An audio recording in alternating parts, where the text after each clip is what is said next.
Өмнөх хичээлээр хэдүүлээ торлож үржүүлэх хэд хэдэн жишээ ажилласан тийм үү? Нилээд амархан гэдгийг та нар харсан мэт. Үржүүлэх хүллээ нэг дор хийчгээд нэмэх хүллээ мөн нэг мөсөн гүйцэтгэнэ. Гэхдээ энэ хичээлээр яагаад ингэж үржүүлж болоод байгааг ойлгож авахыг хичээе. Зарим хүмүүс энэ аргыг бараг л ид шичиг ярьдаг. Үүнийг тайлбарлахын тулд би энэ жишээг дахин бодоод дараагийн жишээ дээр нэмээд тайлбарлаад явчихна. Хэдүүлээ 27-г үржүүлсэн. 2 болон 7-гоо ингэ биччихнэ. Үржүүлэх нь 48 гэдгийг ингэж бичнэ.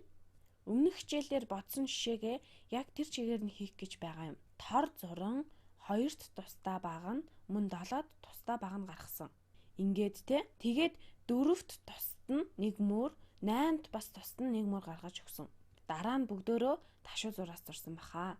Гол учир нь хөндлөн зураас байгаа. Үгүйсэн бол энд зурахгүй байсан мэт. Зураасууд ингээд байж байна.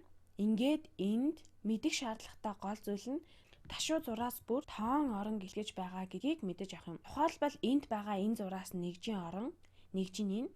Дараагийн зураас бол бүдэг ногооноор тэмдэглэлээ шүү. Бүдэг ногоон өнгийн зураас бол арвтын орон, түүний зүүн талын гэдэг юм уу та. Дээд талын ташуу зураас нь бүдэг ягаан өнгөөр тэмдэглэх энэ зураас бол та нарын мэдэж байгаа ах тий. Зуутын орон. Ингээд сүүлд нь тэр жижиг зураас үлдэж байна. Би түүний бүдэг цэнхрээр тэмдэглэе.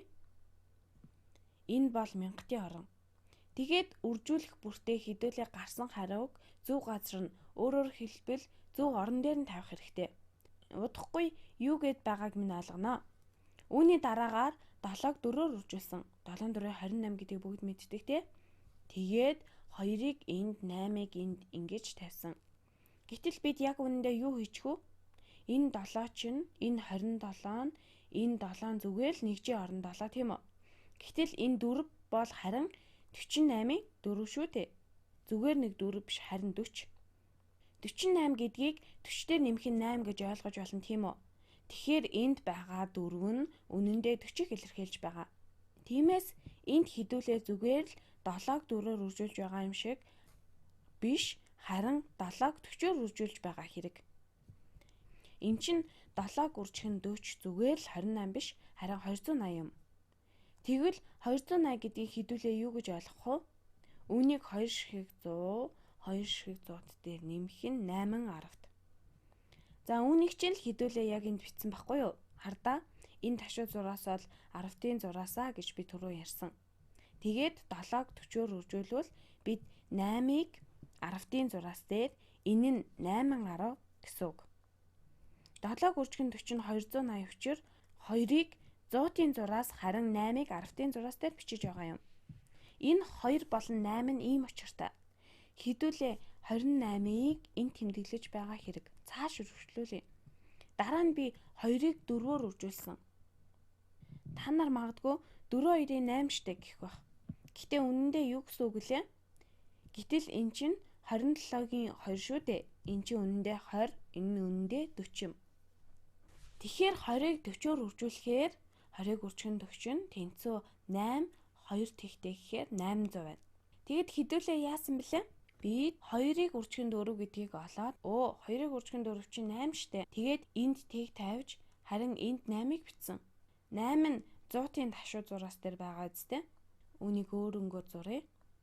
Хэдүүлээ 100-ийн ташуу зураас дээр тавьж харахад зүгээр л 2-ыг 4-өөр үржүүлээд 8 гэж байгаа мэт боловч үнэндээ 20-ыг үржих нь 40 тэнцүү 800 гэж гаргаж сайн санаад аваарай. Эн чинь 100-ийн зураас шүү дээ. Цааш бодоцгоё. Тэгээд 7-г 8-аар үржүүлсэн. Сайн санаараа энэ бол 27-гийн 7 шүү. Тэгэхээр зүгээр л энгийн 7 гэсэн үг. Харин энэ 48-ийн 8 нь бас л энгийн 8 байна. 7 8-ын 56, 6-г нэгжид бичээд 56 гэдэг чинь 5 10. Тэгээд 1 6 гэсэн үг. 5 10 байгаа учраас 5-ыг 10-т дээр тэгээд 1 ширхэг 6-г энд 56 тийм үү? Тэгээд 2-ыг 8-аар үржүүлсэн. Гэхдээ хардаа наадах чинь зүгээр нэг 2-ыг үржих нь 8 биш. Үржүүлээд 16 гарна. Ингэж бичсэн хэдий ч үнэндээ бид энэ нь 20 шүү дээ. Тэгэхээр 20-ыг үржих нь 8 байхгүй юу? 20-ыг үржих нь 8 нь 160. Эсвэл үүнийг 100 хардаа 1 нь 100-ийн ташуу зураас дээр байгааз тэгээд 6 10 тул 6 нь 10-ын 6-аас дээр 160 гэдэг чинь тэр шүү дээ. За тэгэхээр энэ торон бүтцээр үржүүлэх гэдгийг нь ерөөсөө хідэн оронгуудыг зөв байрлуулах явдал юм. 6-г нэгжээд 6 5 8-ыг 10-тад 1 8 2-ыг 100-тад тэгээ 1000-ын оронд юу ч байхгүй. Ингээд үржүүлэх бүх үйлдэлээ хийсэн тул одоо бүгдөө нэмэхэд бэлэн болж байгаа юм. Нэмээд л явчихна. Ямар нэг тоо оронгоос хэтрээд байвал түүнийг дараагийн орон руу шилжүүлнэ. Нэгжийн оронд 10 байгаа тул 6 гэсэн үг. Тэгээд 10 руу орно. 8 дээр нэмэх нь 5 нэмэх нь 6 хэд вэ? 8 дээр нэмэх нь 5 нь 13 нэмэх нь 6 гэхээр 19. Гэтэ сандаа хэдүүлээ чинь 10-ын орон дээр байгаа. Тиймээс 19 ширхэг 10 гэсэн үг. Эсвэл түүнийг 9 10 1 ширхэг 100 гэж ойлгож болно. Хэдүүлээ нэгийг дээш 100-ын орон руу шилжүүллээ. Одоо ингээд бүх 100-тод бэлэн боллоо. Эн чинь 100 дээр нэмэх нь 200 нэмэх нь 800 нэмэх нь 100 гэсэн үг. Өөрөөр хэлбэл 12 ширхэг 100 үстэй. 2-ыг 100-т дээр бичээд 1200 гэдэг чинь 200 дээр нэмэх нь 1000 гэсэн үг үз. За ийхүү 1000-ын оронд ганц л 1000 тул тэр нэгийг энд ингээд биччихнэ. За яг ийм л юм хэдүүлээ хийсэн. Үүнтэй чинь яг адилхан зүйлийг энэ доод талын бодлогон дээр бас хийж байгаа. Эхлээд оронгуудаа тэмдэглээдгий. Энэ нэгжийн орон байсан. Энэ нь нэгж мэдээж тийм үү? Хэдүүлээ 9-ийг 7-оор үржүүлсэн. 30 тэдгээр нь бол энгийн 9 болон 7 тий 63 гарсан. 6 ширхэг 10 тэгээд 3 ширхэг нэгж. Энэ бол 10-ын ташуу 6-аас шүү дээ. Хэдүүлээ 6 ширхэг 10-т болон 3 ширхэг нэгж гаргасан. Дараа нь 9-ийг 80-аар үржүүлэхэд сандаа эн чинь 787 гэдэг чинь 700 дээр нэмэх нь 810 нэмэх нь 7 буюу 7 нэгж гэсэн үг үстэй.